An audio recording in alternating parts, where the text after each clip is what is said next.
Hello and welcome to another video. This video is about constructing a demand and supply diagram or the price mechanism. First of all, before I begin the video, I want to apologize for the sound quality. It may not be very crisp and there is going to be some noise in the background. I am making this video for a very special student at a very short notice, so please bear with me.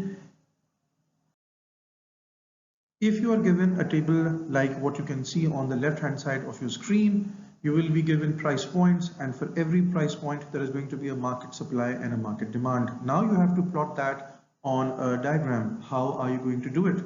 So first of all, the first thing is to draw the axis. On the y-axis you're going to plot price, on the x-axis you're going to plot quantity. Now the second stage is to plot the scale. I can see that the maximum number of units on the quantity side is 600, the minimum is 100.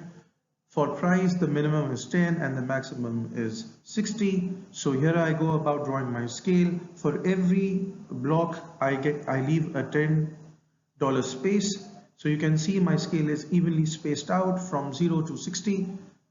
For the quantity axis or the x-axis, I have 100 units for each block. So you can see from 0 to 600 my scale is evenly spaced out. Now you go about plotting your curves.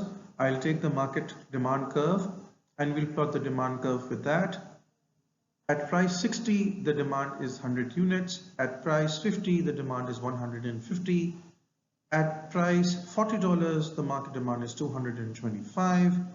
At price 30, the market demand is 300 units, sorry. For when price is $20, the market demand is 400, and when the price is $10, the market demand extends to 550. If you join all these points, you get the beautiful demand curve. You can see that the demand curve is downward sloping. As you decrease prices, quantity demanded increases. However, you can see that this line is slightly bowed on the inside. It is not straight. In our textbooks and diagrams, the diagrams which we are used to see is that the demand is a straight line. That is very unreal. It is not realistic. We just do it to make the diagram simple for you to understand. So if your diagram is like this, it's okay, relax, there's no need to worry. If you're drawing the market supply, first let's plot it. At $60, it's going to be 600 units. At $50, the market supply falls to 475. When the prices are $40, the market supply is 375. At $30, the market supply is 300 units. At $20, the market supply is 250 units. And at $10, it contracts to 200 units. So if we join it, we get a beautiful supply curve. You can also see that the supply curve is upward sloping. As you increase price, quantity demanded would increase. As you increase price, quantity supplied would increase.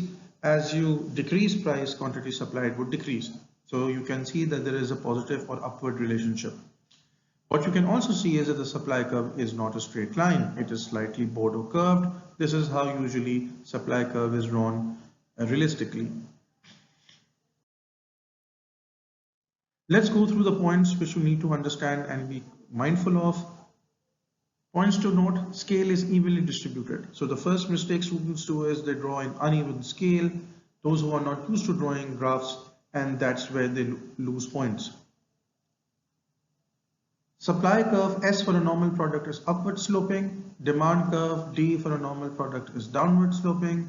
Demand and supply curves may not be a straight line, as I mentioned earlier. You can see that at price 30, the demand and supply curves intersect at 300 units.